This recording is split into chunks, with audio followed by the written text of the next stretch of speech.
Hi, it's Barbara Greenlee with Green Moon Stamp Studio, and in today's video I'm going to show you this cool double embossing technique.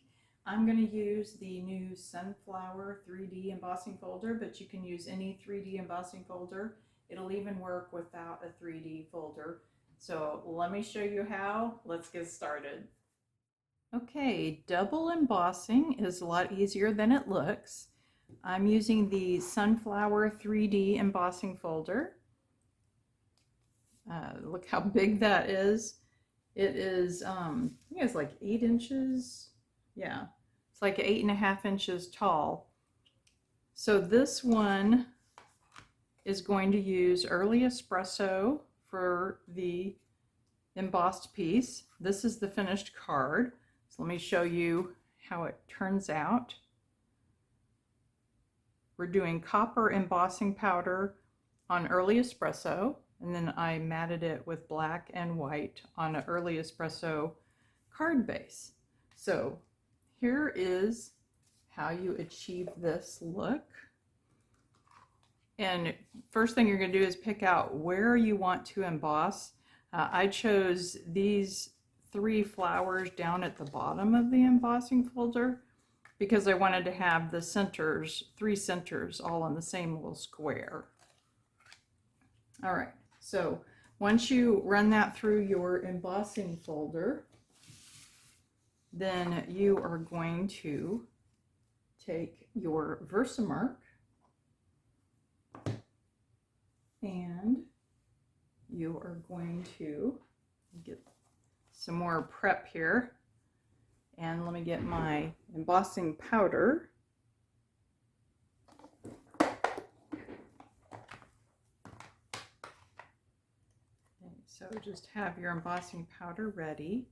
Normally when you emboss, you would use the embossing buddy so that you would reduce static, but we're not going to do that with this technique. So you're just going to take your Versamark and you're going to gently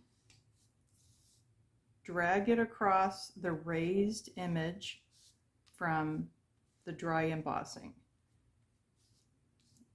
You'll want to be cognizant of getting the edges. If your pattern, trails off on the edge with this, which this one does, and you don't want to rub too hard because then you'll fill in your whole design. You can kind of see it getting dark from the Versamark going on there, and maybe also if you pick it up you can make sure you get all those raised images on the edges that are coming too close to the edge. So you see it looks a little bit raised, or I mean a little bit dark is what I meant to say. So then take your embossing powder and just sprinkle it on.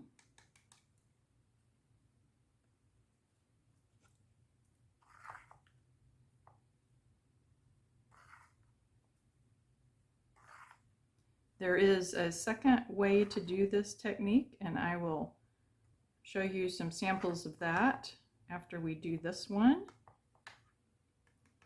Also, I have my technique journal where I did a little mini sample, and I'll show you that as well. Okay.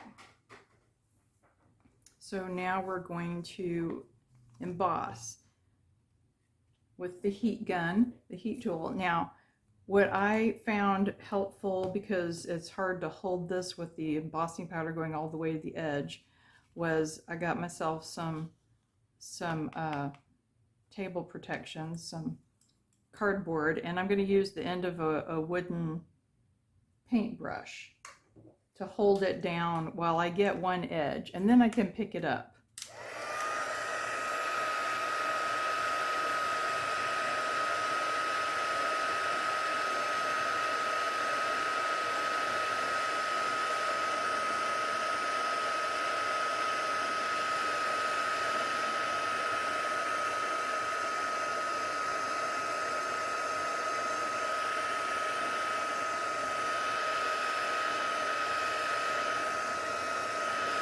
So I want to get about half of it done so that I can pick it up, because it will heat better if you are holding it in the air so that the heat can get to both sides of the paper.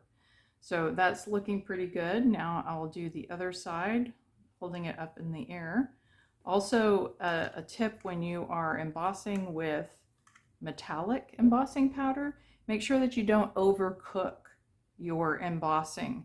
If you keep heating it, if this has ever happened to you, it gets dull. That means you've burned the embossing powder on your cardstock, and now it's not going to have a shine anymore. It's going to be dull looking.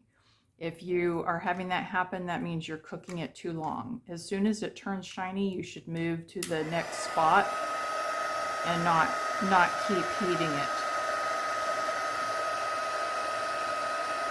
I think a lot of times people do this, and that is not really the proper way to emboss. You want to just hold it steady until it turns, and then move to the next spot. If you keep waving it, then you're never going to get it embossed. It's going to take a long time. Okay, it looks like this didn't get cooked all the way right there, but it looks like pretty happy with the rest of it. It could have maybe used a little bit more right there. So I think I'm going to do a little repair and get a little more. Let's see what to do with my powder. When you have a big design like this, it is hard to get the whole thing covered in one swipe. Okay, so you get that extra detail right there, and then this spot that I missed over here.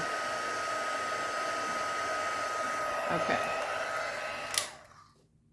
Okay, so that is a double embossed image. Hopefully you can see all that shine on there. And then we're going to build our card, but before we do that, let me show you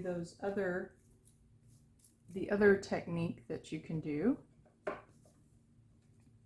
So another way that you can do this double embossing is with, and this is the, did I bring it up here? Yes. This one is the joined together embossing folder, and your 3D embossing folders are going to give you the best double embossing, but you can do it with a non-3D embossing folder. It just won't be quite as dramatic, that's all. So on the joined together ones, this is the other option. I took the Versamark and this one here, I patted it on and then ran it through the machine and then quickly put on gold embossing powder. And this was on vanilla. So that's how that comes out. And you can experiment with your different embossing folders and see which ones give you the results that you're looking for.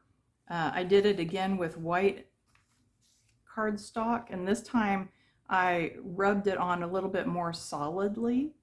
And so this is how that one came out. The white pops more.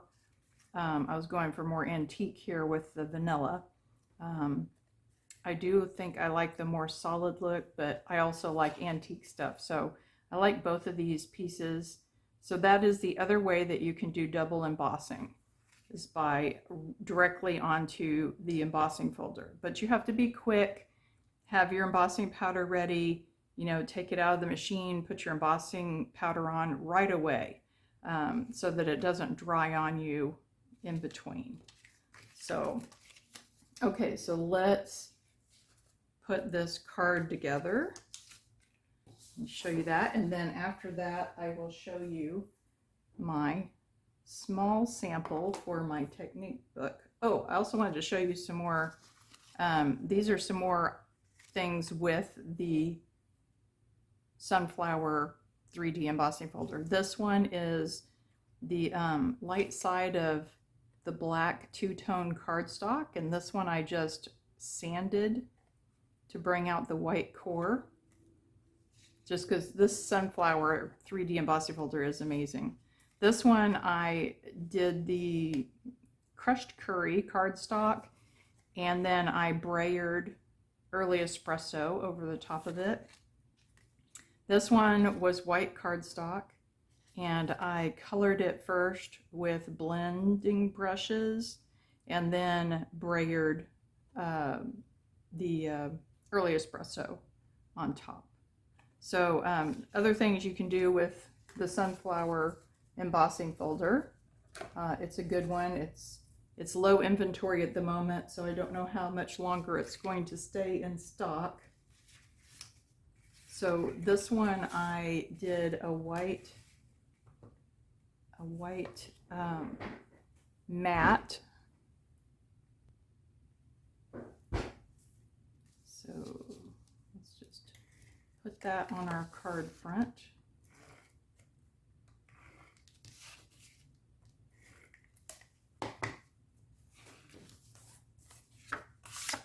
Feel I got a little bit of powder, even though I tried to protect my surface.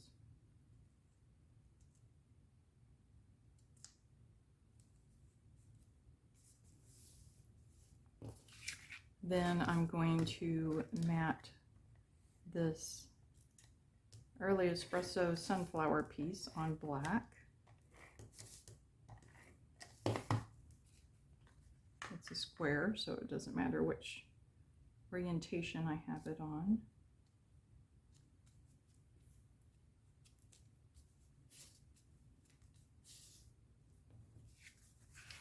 Let's bring our finished card over here so you can see. Let's see which way. I do like it this direction with that one flower going up.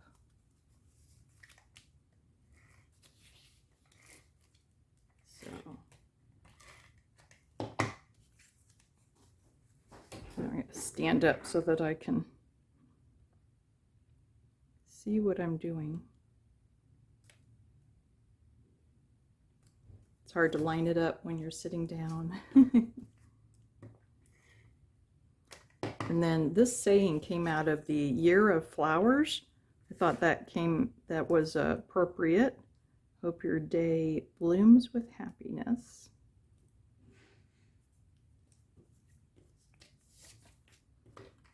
And I did not use any dimensionals on this card. I usually use at least something popped up with dimensionals, but because of the 3D flowers being so dynamic, I thought it doesn't really need anything popped up on dimensionals.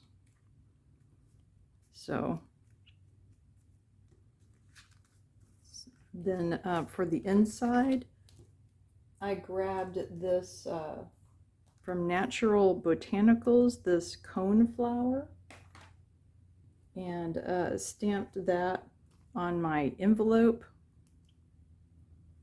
and then also on the inside like that. So just two of them. I will do that later.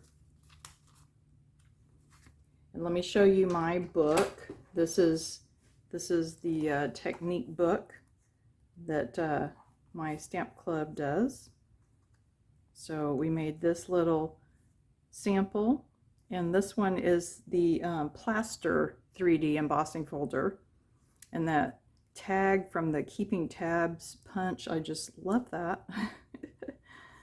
This is a retired texture stamp I used over here for this, and my QR code will go right there. So that is the double embossing. So I hope you give it a try, and try out all your embossing folders and see which ones will make the best double embossed images for you, and different. The metallics are the best, but you could also use white or black. So thanks.